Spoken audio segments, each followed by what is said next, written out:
Hi, hello, welcome to or back to my channel. So today we are finally going to be doing my May wrap up. I'm aware that this is very late, but I feel like I am a broken record because I'm saying this on every single video that I do, but I was ill at the start of June. I get ill quite a lot, let's just say that. I think I've said this before, I do have a disability which is called Marfan syndrome, so I can get really tired easily, I'm in a lot of pain all the time, so that can affect filming sometimes. But I was just ill at the start of June. I had a really bad cold, and it was like I had a sore throat, so I could barely speak.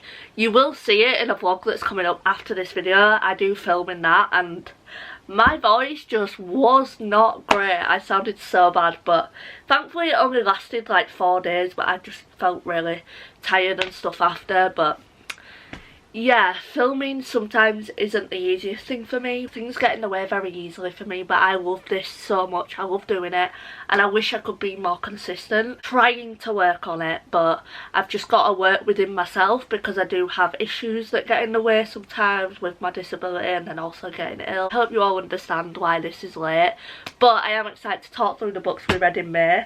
Honestly, it feels like I read these books ages ago now, so it's about time that I speak about them. In May I read 5 books, which isn't the worst but isn't the best for me. Like, I feel like this year 5's kind of been my average, just because I've been, as I've said on my channel, been struggling a little bit with my disability and then also with my eczema, so that's been getting in the way of reading. Like, it's just, but guys, I am finally doing so well at the moment. I am doing so well, like I feel so good.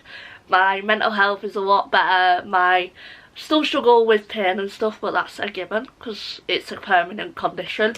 But the eczema's gone. Like, I hope it stays that way. Like, please stay that way. Like, that was like my big issue, and I'm just doing so well. Like, it's literally the 30th of June and I've read 3 books already this month, which is insane for me, and I've nearly finished my 4th book. Like, I'm just so happy that I'm finally feeling good. And we're gonna speak through all the books I read in May. So yeah, sorry for the long intro. I hope you all enjoy it, and let's get into it. The first book I read in May, which this feels like so long ago now, Then She Was Gone by Lisa Jewell, which I gave this 4 stars. This was such a quick read. I buddy read this with my friend, and it was honestly such a good book to buddy read because we were both just so confused. Honestly though, the Elle who I read it with, she is so good at predicting things. Like, I was like, oh my god, this girl is like so good. I had no idea what was going to happen in this book, and Elle had all these theories. I was like, she's smart. She is smart, because Lisa Jewell had me in the unknown. Like, I had no idea where this book was going to go. Such a fun buddy read, and I hope we can buddy read another book at some point. This is about Laurel, whose daughter went missing 10 years ago, and then 10 years on, Laurel meets this charming man. He meets his daughter who is 9 years old and is the spitting image of Ellie. Like, looks so much like her. It's crazy. It's unfathomable how much they actually look like each other. As she gets to know this family, she starts to unravel secrets about what might have happened to her daughter Ellie. Honestly guys, this took me for a twist. Like, I did not have any idea where this book was gonna go. I loved the fact that even though it was quite confusing throughout it, like, sometimes that can work for me, where a book keeps you like confused and you're like, what is going on, what's going to happen, this is crazy. Sometimes that can work, sometimes it can't, and in this one it definitely worked.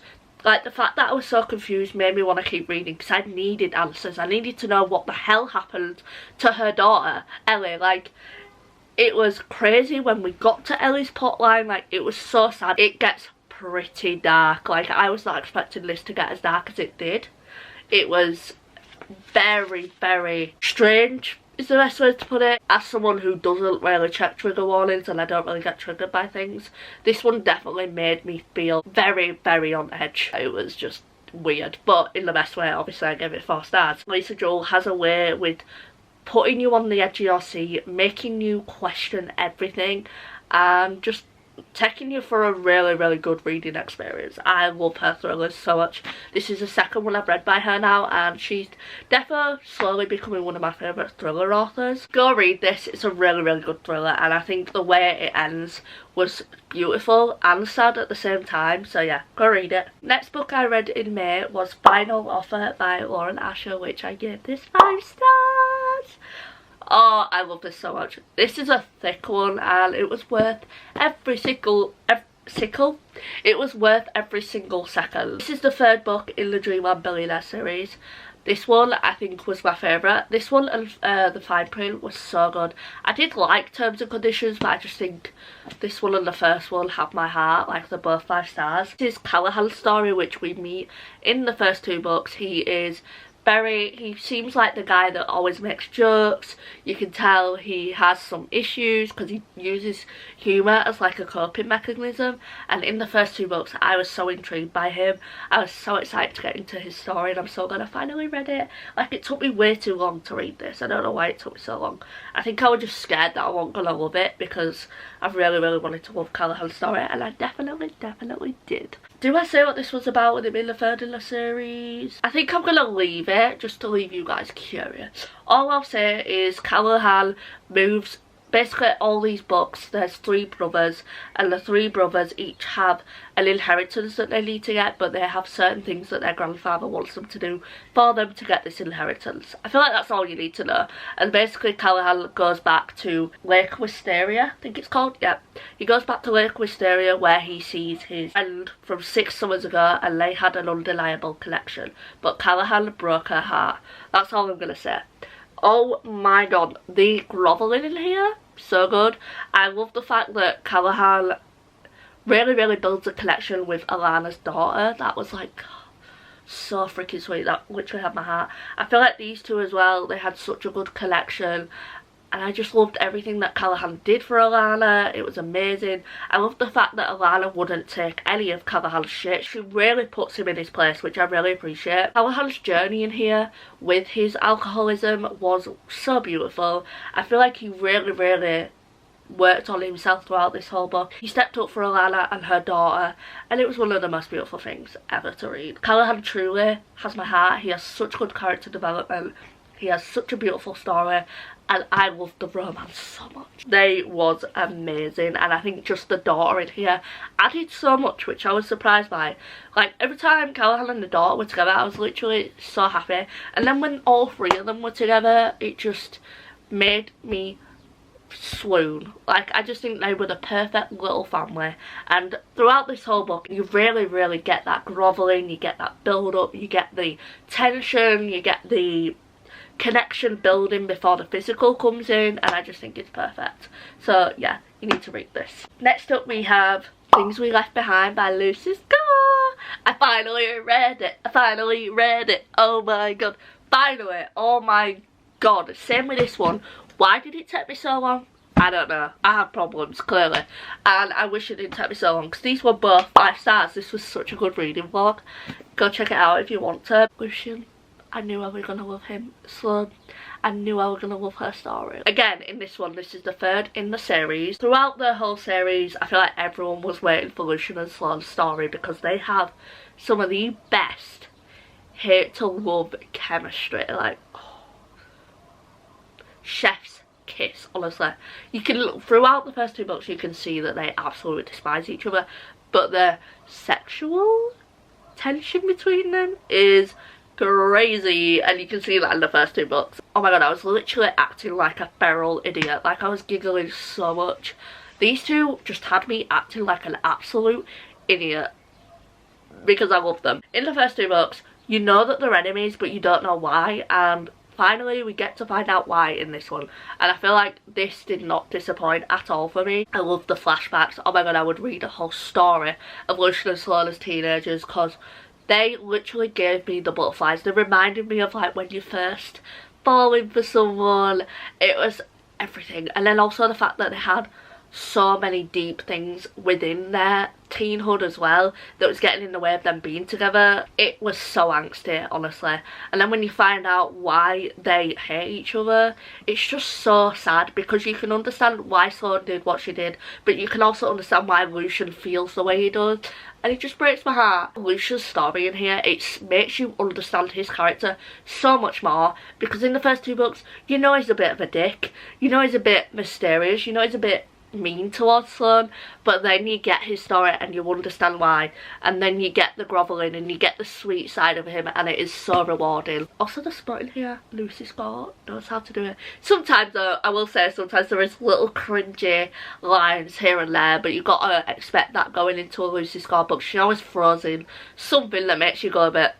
As I said in my reading vlog, it didn't differ my rating for me because I just love the characters so much, and if there's a little bit of cringy writing, it doesn't really bother me that much, because I'm just like, well, if I love the characters and I love them that much, why would I let that stop me from giving it a 5-star, you know? I rate off of vibes, and this gave me all the vibes I wanted, and I absolutely loved it. I'm not going to say fully what this is about, just know that the 2 characters are enemies. We meet them in the first 2 books. Don't know why, and in this one we find out why, because I didn't really know much going into this, and I'm glad I didn't. I feel like that adds to the element of Lucian and Sloane, because they are so mysterious in the first 2 books. So then I went into this not knowing really anything. I just love Sloane. I love how fierce she was in this book. She was so sassy and fierce, and you wouldn't expect that from a librarian. I feel like when you usually get like librarian characters, they're always really quiet and timid. Nah, Sloane is a confident girl. She puts people in their places. She's sassy, she's fierce. And also there was a scene in here with Lucian's mum, and I was like, yes, go off, Sloane. Like, she is incredible. I want to be her. Like, she gives off the energy that I want to have. Like, she's so good. But yeah, again, another female character that does not take men's shit. Like, she definitely puts Lucian in his place, which I love. But yeah, go lead it. Okay, I get so passionate in these videos, but I love reading. Next up we have Wayward by Emily Hart. This was supposed to be in a reading vlog, but I was supposed to read another book and I just didn't want to read that book, so I completely cut off that reading vlog. Yeah, that's never coming. I'm sorry, I've deleted the footage now as well of me reading it. I did want to post it, but I was like, it wasn't that good of a reading vlog, so I didn't want to post something I wasn't very proud of. I did read this, but the reading vlog ain't happening, I'm sorry. But this, I gave a 4 stars. This actually really surprised me. I've really enjoyed this one. But this is about 3 women in different timelines. We've got Kate in the modern day, we've got Violet in 1942, and we've got Alpha in 1619. All 3 of these women are connected in some way or another, but we don't know how. And throughout this story we get like all the women entangling and how they're all connected, and I just think the way Emily did this, insanely good. Like, the way it all weaves in together, it's so good and so easy to follow. Like, I wasn't confused once in this book, and I feel like she is honestly incredible. This is a debut, which is just crazy to me. How she managed to weave these 3 women in together was so easy to follow, and I was just shocked. Lots of the writing in here, absolutely stunning. Anyway, let's get back to what it's about. But Kate, who flees a traumatic relationship, I'm just going to go off like little words on the back because I don't want to give too much away. Then we have Violet, who rebels against her father, and then we have Alpha, who is on trial for witchcraft, which I think Alpha was definitely my favourite storyline in here. But like, she was the most interesting. But I loved all 3 of the women, which sometimes I get scared reading different timeline stories because I'm scared I'm just going to like one of the plot lines. But I enjoyed every single one. Like, when we were in one female's point of view, I was like excited to get to the next and the next and the next, and that definitely kept me reading because I wanted to know where all 3 of these stories were going to go and how all 3 were connected. And oh my god, the ending in here, insane. Like, I did not see that coming. That was so good. All 3 of the women were just such interesting and complex characters. I loved the magical elements in here, the witchiness, everything about it was just such a good reading experience. So yeah, I'd highly recommend this one. As I said earlier, the writing, just beautiful. I will say, it is very wordy, this book. Like, there's a lot of words in here where it's like explaining the animals, the nature elements of the story, and I think a lot of it did go over my head. I'm not someone that appreciates beautiful writing in the same way someone else might. I'm more of a plot and dialogue person, but I defo did enjoy it in this one, and this actually really surprised me as a book. Wasn't expecting to rate it as high as I did. Defo shocked myself with this one, but I think as well a lot of it comes down to Emily and her storytelling abilities. Like, I feel like the reason why I enjoyed this so much was because of how good it was and how well put together it was. I feel like as well with this one the stakes are really high. You're very worried for all the women and all the characters, and I just think it definitely keeps you hooked. This is going to be a short wrap up. I'm trying not to, I feel like sometimes I talk too much in my wrap up, so gotta keep it short and sweet. So we have Matthew Perry, Friends, Lovers and The Big Terrible Thing, which I didn't rate this because I don't feel comfortable rating a memoir. I only rated Jeanette McCurdy's 5-star because that was like a favourite book for me. This wasn't a favourite for me. Like, it was very repetitive, but I feel like that's true to the life that Matthew Perry lived. His life was very repetitive because he was an alcoholic, and alcoholics' lives are very repetitive. They get better, they relapse, they get better, they relapse. That's just sadly how it goes. And I think in this story Matthew Perry was very, very truthful, very honest, very raw, and he did not beat it around the bush. And I think it was very hard to read at times, I will admit, as someone that absolutely adores Matthew Perry, and obviously he's not here anymore. And just the fact in this book we learn how much Matthew Perry wanted to live, and then reading this knowing that he died so young is so, it just broke me. Like, it genuinely made me so sad. I didn't cry, but I was just, when I was reading this I just felt really dull. It was just a really hard read. I will admit though some parts I was pretty bored because it, like I said, very repetitive, but I kind of respect the fact that it's repetitive because that's how alcoholism is, as I said. So it's like kind of hard. I'm very conflicted on this. I feel like it's a very truthful story, but yeah, just know going into it, it's going to be repetitive. I'm not going to say much about this because I don't have loads to say. It's kind of hard to talk about memoirs, but yeah, I have a huge respect for Matthew Perry as an actor. Checking what I wrote in my review. Matthew is so honest in here, and it really shows his bravery. The fact he has wrote it all out for the world to read and judge is extremely brave, especially with how honest this is. I don't think everyone will like this memoir because of how honest it is. Matthew doesn't hide away from saying how it is, saying everything he was thinking in certain moments, which wasn't always a good frame of mind, and some people will definitely get upset with some of the thought processes in here / opinions. Personally, I think it was super raw and sad to read. It broke my heart in many ways, especially when looking at the photos, knowing what that little boy was feeling in those moments is so upsetting.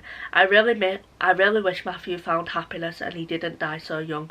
Reading this after his death hits it in a different way. You will never be forgotten, Matthew, and I'm so glad you got to tell your story. I wish you understood how amazing you was and how loved you was. You were so worthy. It breaks my heart knowing you lived life thinking otherwise. I will forever love you, Matty. Thank you for telling your story. So yeah, I pretty much said it all there. If you're a big fan of Matthew Perry as an actor, I would definitely recommend to read his story. And that is all the books I read in May. It was quite a good reading month because I read like quite thick books as well. Like 2 of them are really thick. But yeah, I hope you all enjoyed this wrap up, and I will see you in my next reading vlog, which is going to be a pretty fun reading vlog. Remember to subscribe, like, I love you all. Goodbye!